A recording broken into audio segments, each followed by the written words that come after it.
Hello welcome दोस्तों, एक बार फिर से स्वागत है आपका हमारे यूट्यूब चैनल देवभूमि एजुकेशन पॉइंट में। दोस्तों, जैसे कि आप जानते हैं, हम प्रत्येक दिन आपके लिए एजुकेशनल वीडियोस लेकर आते हैं और विभिन्न प्रकार की जॉब से रिलेटेड इन्फॉर्मेशन आपके लिए लेकर आते हैं। और इसी सिलसिले में आज का जो वीडियो आपके लिए है दोस्तों, आपको इसकी इन्फॉर्मेशन अभी तक मिली है या नहीं मिली है, ये आज की ही इन्फॉर्मेशन है दोस्तों। यहाँ पर को आज देख सकते हैं आप, यहाँ पर डेट जो UK SSSC ने आज ही रिलीज़ किया है, 17 जून 2021 को रिलीज हुआ है।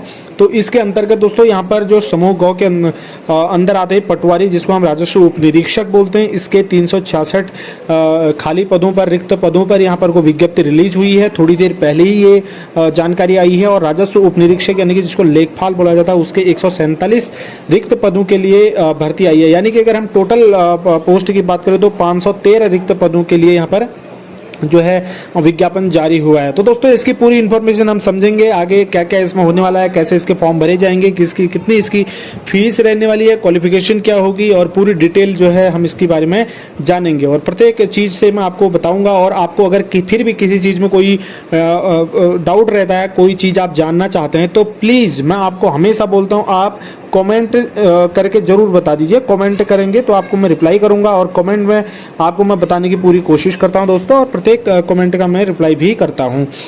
तो दोस्तों, चलिए आगे बढ़ते हैं, ज़्यादा बात ना करते हुए। तब तक ने आपने जो है वीडियो को लाइक कर ही दिया होगा, मैं उम्मीद करता हूं, और बाकी लोगों तक भी इन्फॉर्मेशन को शेयर आप जरूर कर लेना।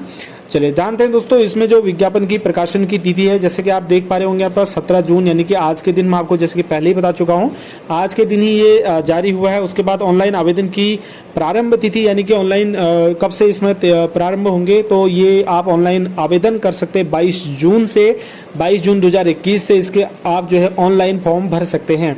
अब यहाँ पर दूसरी चीज़ ये है, आगे आपको देखने को मिलेगा, लेकिन अभी बता देता हूँ, ये केवल ऑनलाइन ही इसको भरा जाएगा, ठीक है ना। इसको ऑफलाइन जो है इसका और कोई भी जरिया इसको फॉर्म भरने का नहीं है, क्योंकि आप जानते ही हो इस समय एक तो कोविड की वजह से भी सारे काम ऑनलाइन हो रहे हैं, और दूसरा अब जो भी फॉर्म भरे जाते हैं वो सभी ऑनलाइन ही भरे जाते हैं। ऑनलाइन आवेदन की अंतिम तिथि की अगर हम बात करते हैं तो ये 5 अगस्त 2021 को है, यानी कि आपको 22 जून से 22 जुलाई और उसके बाद अगस्त, यानी कि 1.5 महीना लगभग आपको मिल रहा है यहाँ पर को। तो 1.5 महीने के अंतर्गत जो है वो काफ़ी टाइम होता है फॉर्म भरने के लिए, आपको बहुत समय यहाँ पर को मिल रहा है। और परीक्षा शुल्क आपको नेट बैंकिंग के द्वारा या डेबिट कार्ड, ATM कार्ड के द्वारा आप फॉर्म भर सकते हैं, फीस भर सकते हैं। तो 7 अगस्त तक इसकी, यानी कि जिस दिन फॉर्म भरने की लास्ट डेट है, उसके 2 दिन बाद तक जो है फीस भरने की डेट यहाँ पर को रखी गई है। और इसमें शारीरिक दक्षता होती है दोस्तों, जैसे कि आपने इससे पहले अगर परीक्षा दी है या उसके बारे में आप जानते हैं तो ये आपको पता ही होगा, या फिर और लिखित परीक्षा भी उसके बाद होती है। तो इन परीक्षाओं की जो एक संभावित तिथि दी गई है, संभावित डेट दी गई, तो ये दी गई है नवंबर 2021 की, ठीक है। तो नवंबर में संभवतः इसके एग्जाम हो सकते हैं, इसके बारे में अभी डिटेल में ज़्यादा नहीं कहा जा सकता, ये एक तरीके की संभावना यहाँ पर को है दोस्तों। इसमें आपको पता ही है 513 पद इसमें समूह गौ के अंतर्गत आए हैं, जिसमें 147 पद हैं लेखपाल के, और बाकी 366 पद हैं पटवारी के, ठीक है, राजस्व उप निरीक्षक के। तो राजस्व उप निरीक्षक, जिसको लेखपाल और दूसरा पटवारी हैं, इसमें से 366 प्लस 147 करेंगे 513 कुल पद यहाँ पर हैं, जो 5 अगस्त 2021 तक आप इसका आवेदन कर सकते हैं। और इसमें दिया है दोस्तों, ये जो है इसकी जिलावार इसको बांटा गया है, विज्ञापन में प्रकाशित किया गया है, लेकिन आवेदन करते समय जिला का विकल्प लेने की आवश्यकता नहीं है। जिला चयन का विकल्प लिखित परीक्षा के उपरांत मेरिट के आधार पर ही दिया जाएगा। अब यहाँ पर आप किसी भी जिले में आप दिया गया है, हालांकि जैसे मान लेंगे कि अल्मोड़े में अभी 50 सीट हैं, तो कोई दिक्कत नहीं है। अगर चंपावत में अगर 70 सीट हैं, तो इससे कोई खास वो पढ़ने वाला नहीं है, क्योंकि इनका कहने का ये है कि जिला चयन का विकल्प जो है लिखित परीक्षा के उपरांत जब मेरिट बनेगी उसके आधार पर ही आपको दिया जाएगा। आवेदन पत्र भरने से पहले अभ्यर्थी इस अभिलेखन में अंकित समस्त विवरण को ध्यानपूर्वक पढ़ें और संतुष्ट हो लें। और पदों के लिए निर्धारित आयु, शारीरिक मानक और दौड़ आदि के लिए सभी जो भी आप एलिजिबल हैं, जितना अर्हताएँ उसमें मांगी गई है, वो चीज़ अगर आप एलिजिबल हैं तभी इसको भरेंगे।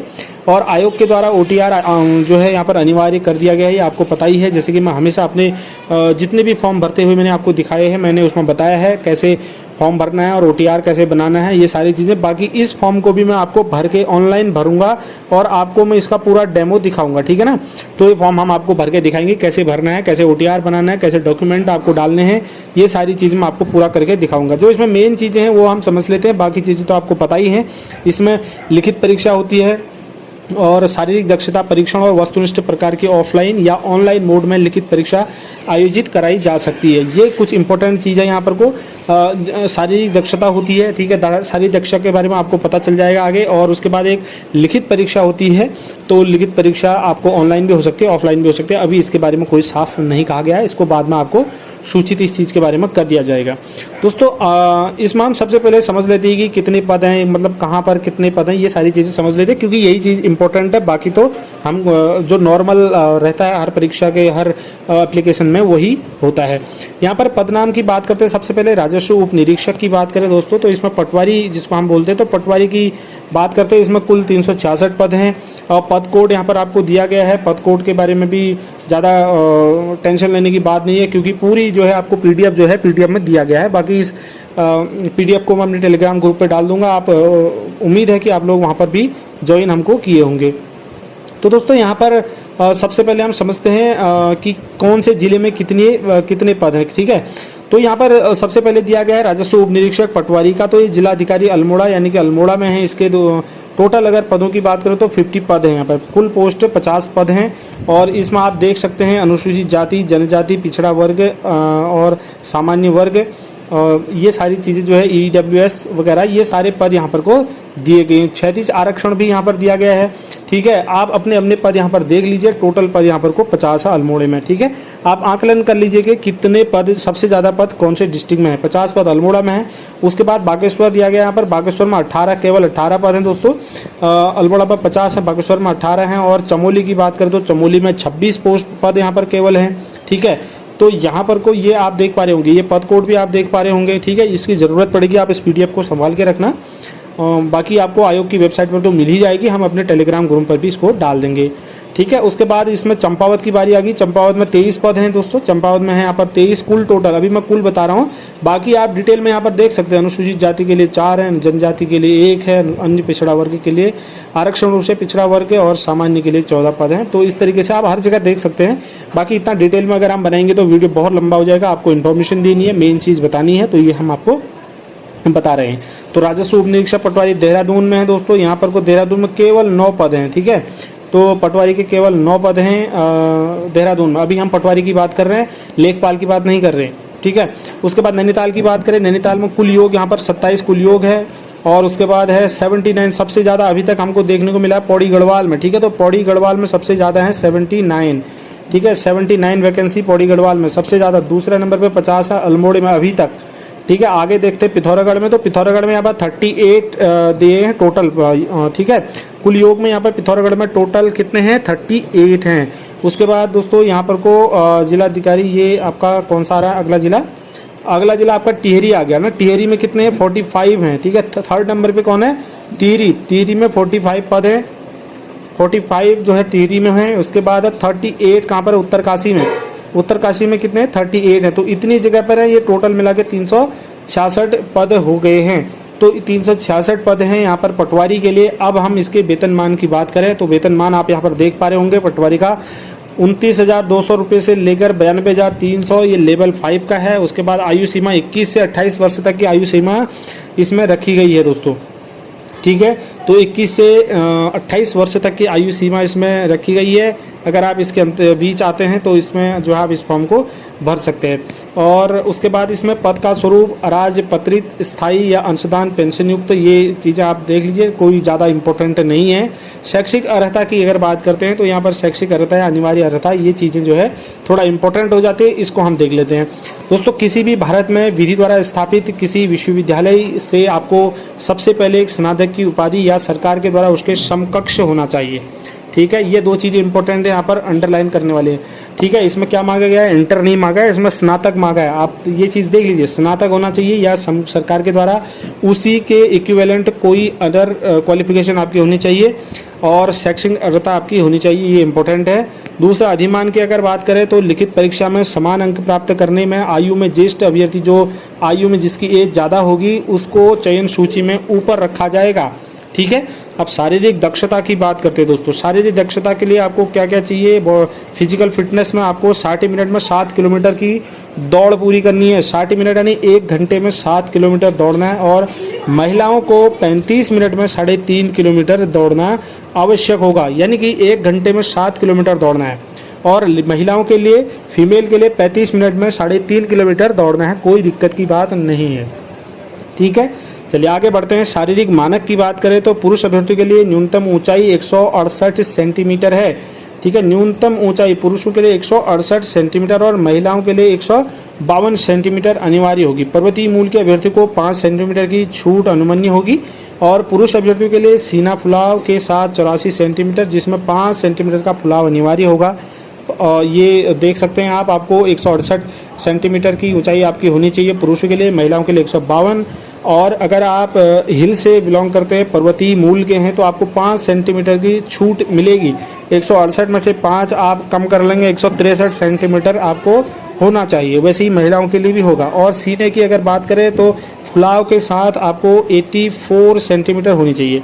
चाहे आपकी सीना अगर मान लीजिए 75 है, आपने 9 सेंटीमीटर अगर फुला दिया तो भी आप अंदर हैं। ठीक है, यहाँ पर बिना फुलाई की कोई मान नहीं रखी गई, तो आपको फुलाव के साथ 84 सेंटीमीटर होना चाहिए, जिसमें 5 सेंटीमीटर का फुलाव अनिवार्य होगा।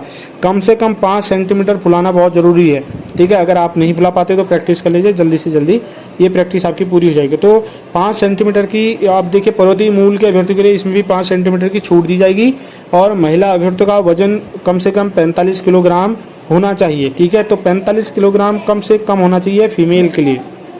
ठीक है, चलिए ये आगे बढ़ जाते हैं। ये इंपॉर्टेंट चीज़ें थी, कुछ चीज़ें इंपॉर्टेंट होती हैं, ये हमको जानना जरूरी है। जैसे शैक्षिक अर्हता है और शारीरिक दक्षता है, ये चीज़ें जानना जरूरी है। क्वालिफिकेशन क्या चाहिए और कितने पद हैं, ये सारी चीज़ें इंपॉर्टेंट है थोड़ी, ये हमको जानना बहुत ज़रूरी है। लिखित प्रतियोगी परीक्षा पद हेतु पद के अनुसार पाठ्यक्रम की अगर बात करें तो यहाँ पर चयन के लिए 100 अंकों की एक ऑब्जेक्टिव टाइप जो है एग्ज़ाम लिया जाएगा आपसे, जो 2 घंटे का होगा। लिखित परीक्षा होगी, इसमें सामान्य हिंदी आएगा, सामान्य ज्ञान, सामान्य अध्ययन से रिलेटेड सब्जेक्ट पर ही प्रश्न आपसे पूछे जाएंगे। उसके बाद बात कर लेते हैं राजस्व उपनिरीक्षक की, यानी कि लेखपाल की बात करते हैं। अभी तक हम पटवारी की बात कर रहे थे, अब कर रहे हैं लेखपाल की बात। दोस्तों आपको पता ही है 147 पद इसमें है, इस पर हम पहली बात कर चुके हैं। और सबसे पहले चंपावत की बात करें, केवल 1 पद है लेखपाल के लिए चंपावत में दोस्तों। ठीक है, और राजस्व उप निरीक्षक की 29 पद हैं देहरादून में। सबसे ज़्यादा पद अभी देहरादून में यहाँ पर देखने को मिले हैं। उप निरीक्षक के लेखपाल के, यहाँ उप निरीक्षक भी है, लेखपाल के 29 पद हैं। और हरिद्वार में 35 पद हैं, दूसरे नंबर पे हरिद्वार है। उसके बाद नैनीताल में दोस्तों 26 पद यहाँ पर हैं लेखपाल के। ठीक है, कितने पद हैं? 26 पद हैं, तीसरे नंबर पे नैनीताल। और उधम सिंह नगर में है 56 पद। ठीक है, तो यहाँ पर को आपने देखा जैसे कि सारे मैदानी क्षेत्रों में ये लेखपाल के पद हैं, तो ये आप देख सकते हैं इसमें ये 5 जो ज़िले हैं यहाँ पर को लेखपाल के 147 कुल पद हैं। ठीक है, चलिए ये आपको पता ही है। उसके बाद हम इसके जो मेन चीज़ है उसको देख लेते हैं। आयु सीमा इसमें 21 से 35 वर्ष रखी गई है। ठीक है, दो एज है दोस्तों, 21 से 35 वर्ष की एज इसमें रखी गई है। अगर आप 21 वर्ष से 35 के बीच आते हैं तो इस फॉर्म को भर सकते हैं। पद का स्वरूप की अगर बात करें तो ये आप देख सकते हैं। और शैक्षिक अर्हता की सबसे जो इम्पोर्टेंट है उसको पर हम नज़र दौड़ा लेते हैं दोस्तों। यहाँ पर अनिवार्य अर्हता की अगर बात करें तो यहाँ पर भी स्नातक की उपाधि आपके पास होनी चाहिए जहाँ तक। ठीक है, ये स्नातक की उपाधि आपको होनी चाहिए या उसके ही समकक्ष, उसके इक्विवेलेंट कोई अन्य अगर आपके पास एजुकेशनल क्वालिफिकेशन है तो ठीक है, ये भी मान्य होगा। बाकी आपको ग्रेजुएशन लेवल की आपकी क्वालिफिकेशन होनी चाहिए। और अधिमान की अगर बात करते तो लिखित परीक्षा में अगर समान अंक प्राप्त होते तो वही है, जिसकी आयु ज़्यादा होगी, जिसकी एज ज़्यादा होगी, उसको वरीयता दी जाएगी, ऊपर रखा जाएगा। उसके बाद शारीरिक दक्षता की अगर बात करें इसकी, तो शारीरिक दक्षता में आपको 60 मिनट में 9 किलोमीटर दौड़ना है भाई। 60 मिनट में 1 घंटे में 9 किलोमीटर दौड़ना है, जबकि उसमें कितना था, 7 किलोमीटर दौड़ना था और इसमें 9 किलोमीटर दौड़ना है। अगर यहाँ ये है पुरुषों के लिए। ठीक है, अब बात करते हैं महिलाओं के लिए, तो महिला अभ्यर्थियों के लिए 35 मिनट में दौड़ना है 4.5 किलोमीटर। ठीक है, तो 4.5 किलोमीटर 35 मिनट में दौड़ना है, लेकिन उसमें कितना था, 35 मिनट में 3.5 किलोमीटर दौड़ना था। ठीक है ना, पटवारी वाले में। तो ये दोनों चीज़ें आप यहाँ पर समझ लीजिए। ठीक है, यहाँ पर 35 मिनट में यानी कि आधे घंटे से थोड़ा ज़्यादा में 4.5 किलोमीटर दौड़ना है, वहाँ पर 3.5 किलोमीटर दौड़ना है। काफ़ी इनफ टाइम है, कम ऐसा नहीं है कि नहीं कर पाएंगे। तो ठीक है, शारीरिक मानक की बात कर लेते जो यहाँ पर थोड़ा इंपॉर्टेंट आता है। पुरुष अभ्यर्थियों के लिए न्यूनतम ऊंचाई 168 सेंटीमीटर, महिलाओं के लिए 152 सेंटीमीटर, जो कि पटवारी की ही तरह है। पर्वतीय मूल के हैं तो 5 सेंटीमीटर की छूट होगी। महिलाओं को पुरुष अभ्यर्थियों के लिए सीने का 84 सेंटीमीटर, जिसमें 5 सेंटीमीटर का फुलाव जो है अनिवार्य है। उसके बाद दूसरा है पर्वतीय मूल के जो अभ्यर्थी हैं उनको 5 सेंटीमीटर की छूट मिलने वाली है। वहीं अगर महिलाओं की बात करें यहाँ पर तो उनका जो है सीना वाला कोई सीन नहीं होता, चेस्ट की नाप नहीं होती, ये पुरुषों के लिए होता है केवल। तो महिलाओं के लिए उसके बदले वेट रखा गया है, ठीक है। तो 45 किलोमीटर आपका मिनिमम वेट होना चाहिए, ठीक है। 45 kg आपका वेट मिनिमम होना चाहिए, इससे कम अगर आप हैं तो उसके लिए एलिजिबल आप नहीं होंगे। तो दोस्तों इसका भी अगर परीक्षा के पैटर्न की बात करें तो 100 मार्क्स का ये भी एग्जाम लिया जाएगा आपसे, जिसमें ऑब्जेक्टिव टाइप के क्वेश्चन आएंगे जो आपके ऑफलाइन या ऑनलाइन कोई भी माध्यम से हो सकते हैं उस समय की सिचुएशन को देखते हुए, ठीक है। जिसके अंतर्गत आपसे हिंदी, सामान्य हिंदी पूछी जाएगी, सामान्य ज्ञान पूछा जाएगा, सामान्य अध्ययन जीएस से संबंधित विषयों पर ही जो है क्वेश्चन आएंगे, ठीक है, जिसमें उत्तराखंड वगैरह ये सारी चीज़ें भी आती हैं। तो ये मेन चीज़ें थी यहाँ पर को। और उसके बाद अगर हम सीधी भर्ती से प्रशिक्षण हेतु चयन के लिए प्रक्रिया, इन सारी ये चीज़ें जो है सेकेंडरी चीज़ें हैं। फिलहाल आपको ये जानना है कि परीक्षा किस तरह की होने वाली है और उसमें शारीरिक दक्षता क्या है, आपकी क्वालिफिकेशन क्या होनी चाहिए, कैसे आप फॉर्म भर सकते हैं, ये चीज़ें कुछ इंपॉर्टेंट चीज़ें हैं। बाकी ना तो बात की जो है चीज़ें वो चीज़ें जो है ज़्यादा इम्पोर्टेंट नहीं हैं। तो लिखित प्रतियोगी परीक्षा जैसे कि मैंने बता दिया था, इसमें इस ऑब्जेक्टिव टाइप के क्वेश्चन आएंगे। आपको 45% अनुसूचित जाति के लिए, जनजाति के लिए 35% अंक लाना अनिवार्य है, ठीक है। सामान्य ओबीसी और श्रेणी के अभ्यर्थियों के लिए 45%, अनुसूचित जाति और अनुसूचित जनजाति श्रेणी के लिए 35% अंक लाना अनिवार्य है, तभी आप उसके लिए पास माने जाएंगे। तो ठीक है, ये सारी चीज़ें जो है सेकेंडरी चीज़ें हैं। 1/4 ऋणात्मक कर दिया जाएगा गलत अंक देने पर, आंसर देने पर, ये सारी चीज़ें कोई इम्पोर्टेंट नहीं है। उसके बाद आयु मैंने कहा था 21 से 28 और 21 से 35 के बीच में होनी चाहिए। और इसमें आयु गणना की जो तिथि होगी वो 1 जुलाई 2020 को काउंट होगी, ठीक है। 1 जुलाई 2020 को से घटाई जाएगी जितनी भी एज आपकी होगी। लेकिन यहाँ पर कोई एक जो इम्पोर्टेंट चीज़ है वो इस वाले पॉइंट को समझना यहाँ पर ज़रूरी है। लेकिन ये कि उत्तराखंड राज्य की अनुसूचित जातियों, अनुसूचित जनजातियों और ऐसी अन्य श्रेणियों की जो सरकार द्वारा समय समय पर अधिसूचित की जाए अभ्यर्थियों की स्थिति में उच्चतर आयु सीमा उतने वर्ष अधिक होगी जितनी विनिर्दिष्ट की जाए, ठीक है। तो यहाँ पर जितना राज्य सरकार के द्वारा दिया जाता है, उत्तराखंड राज्य सरकार के द्वारा जितना अनुमन्य है उतनी आयु इसमें बढ़ा दी जाएगी। लगभग 5 साल जो है मुझे लगता है कि अनुसूचित जाति, अनुसूचित जनजाति और ऐसी जो आरक्षण से संबंधित हैं उनके लिए थोड़ी आयु में छूट मिल सकती है यहाँ पर को, ठीक है ना। उत्तराखंड लोक सेवा आयोग की परिधि के बाहर समूह गौ के सीधी भर्ती के पदों पर भर्ती हेतु आवेदन करने के लिए वही अभ्यर्थी पात्र होंगे जिसने अपनी हाई स्कूल और इंटरमीडिएट या इसके समकक्ष स्तर की शिक्षा उत्तराखंड राज्य में स्थित मान्यता प्राप्त संस्थान से ही प्राप्त की हो। अब बार बार आप लोगों के कमेंट आते हैं कि कोई जैसे यूपी से, हरियाणा से या मतलब उत्तराखंड के बाहर से लोग हमें कमेंट करते हैं कि हम ये फॉर्म भर सकते हैं, नहीं भर सकते हैं वगैरह। तो यहाँ पर साफ साफ लिखा गया दोस्तों कि जिसने भी हाई स्कूल और इंटरमीडिएट या इसके समकक्ष स्तर की परीक्षा उत्तराखंड राज्य में स्थित मान्यता प्राप्त संस्थानों से प्राप्त की हो वही भर सकता है।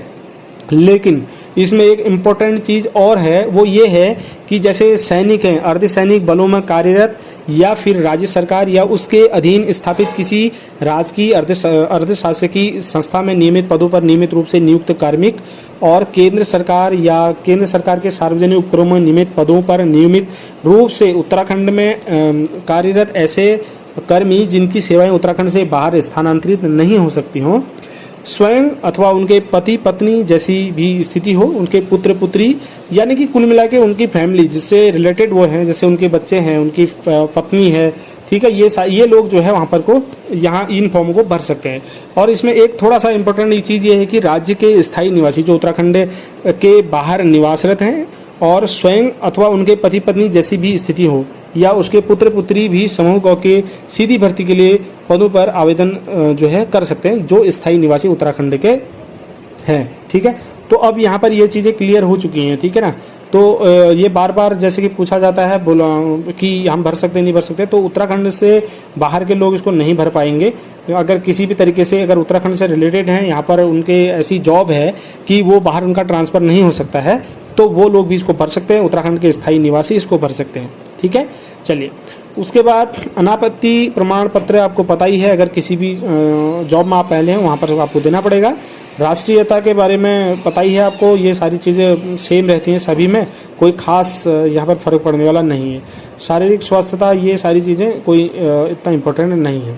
उसके बाद आरक्षण के बारे में थोड़ा सा देख लेते हैं, इसमें क्या नई चीज़ तो कोई अपडेट नहीं हुई है, इसको थोड़ा सा पढ़ लेते हैं।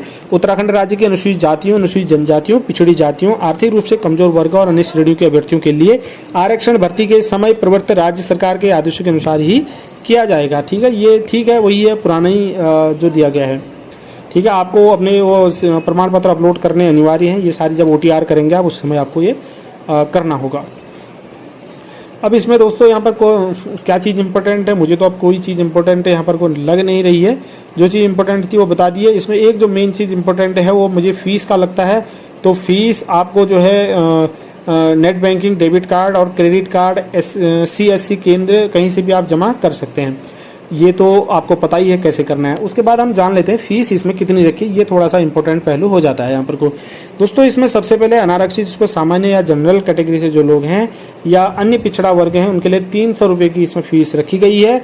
उत्तराखंड अनुसूचित जाति SC के लिए 150 रुपये, अनुसूचित जनजाति ST के लिए 150 रुपये और उत्तराखंड दिव्यांग या आर्थिक रूप से कमजोर वर्ग के लिए भी 150 रुपये की फीस यहाँ पर को रखी गई है। तो ये आपका फीस का फॉर्मेट रहने वाला है। आपको इस तरीके से फीस अपनी अपनी देख सकते हैं आप, कौन कौन सी जो है आप किस वाले ऑप्शन में आते हैं, आप उस तरीके से फॉर्म जब आप फॉर्म फिल करेंगे ना तो फीस का ऑप्शन वो खुद ही वहाँ पर को दे देगा आपको कितनी फीस भरनी है। तो ये सारी चीज़ें मुझे लगता है कि इंपॉर्टेंट चीज़ें जितनी भी थी हमने यहाँ पर को डिस्कस कर ली हैं। और बाकी www.sc.uk.gov.in पर आप जाकर के भर सकते हैं। वेबसाइट आपको पता ही है, मैं फॉर्म भर के आपको पूरा दिखाऊंगा कैसे आपको फॉर्म भरना है, कैसे OTR बनाना है, सिग्नेचर, फोटो, थंब, ये सारी चीज़ें, कोई भी मिस्टेक ना हो। कल के अब कोई भी आप फॉर्म भरते हो, जैसे LT के फॉर्म भरे थे, कुछ भी मैंने भर के दिखाया था, लेकिन आपको इतने महान हैं कि आप देखते नहीं हो। ठीक है ना, देखते नहीं हो, उसके बाद फॉर्म गलत करते हो, उसके बाद फिर आपका मैसेज मेरे लिए आता है बार बार, इतने कमेंट आते हैं, ये मिस्टेक हो गई, वो मिस्टेक होगी, मैं कैसे ठीक करूँ, इसको हम कैसे ठीक करेंगे, यहाँ पर हम क्या करेंगे। तो ये चीज़ें, इससे थोड़ा सा बचेंगे आप। ठीक है ना, तो आप एक बार देख लीजिए फॉर्म कैसे भरे जाएंगे। जिस दिन फॉर्म भरने शुरू होंगे उसी दिन मैं फॉर्म भर के आपको दिखा दूंगा। आप हमारे चैनल से जुड़ जाइए, फॉर्म भर के आपको दिखा के आप आराम से फॉर्म को भरिए, कहीं पर कोई दिक्कत आने वाली नहीं है। कैसे OTR बनाना है, सिग्नेचर, फोटो, जो चीज़ भी अपलोड करनी है वो कैसे करनी है, वो सारी चीज़ें हो जाएंगी। तो दोस्तों यहाँ पर को मैं ये सारी चीज़ें मैंने डिस्कस कर ली है और मैं ये इसी उम्मीद के साथ इस वीडियो को ख़त्म कर रहा हूँ कि आपने इस वीडियो को लाइक कर दिया होगा और बाकी लोगों तक आपने शेयर भी कर दिया होगा। और पहली बार अगर चैनल पर हो तो इन्फॉर्मेशन आपको चाहिए तो इसके लिए आपको चैनल सब्सक्राइब करना पड़ेगा। कोई भी जानकारी चाहिए आपको कमेंट करें, टेलीग्राम ग्रुप से जुड़ जाएं, डिस्क्रिप्शन में आपको बहुत प्रकार के लिंक मिल जाएंगे, आपकी ज़रूरत की चीज़ें मिलेंगी डिस्क्रिप्शन में, जरूर चेक कर लीजिए। इस वीडियो में इतना ही है, मिलेंगे अगले वीडियो में दोस्तों, तब तक के लिए ढेर सारी शुभकामनाएं हैं और अपने घरों पर रहिए, अपना ध्यान रखिए, अपने परिवार का ध्यान रखिए। इस वीडियो को देखने के लिए आपका धन्यवाद। फिर मिलेंगे अगले वीडियो में, शुभकामनाएं।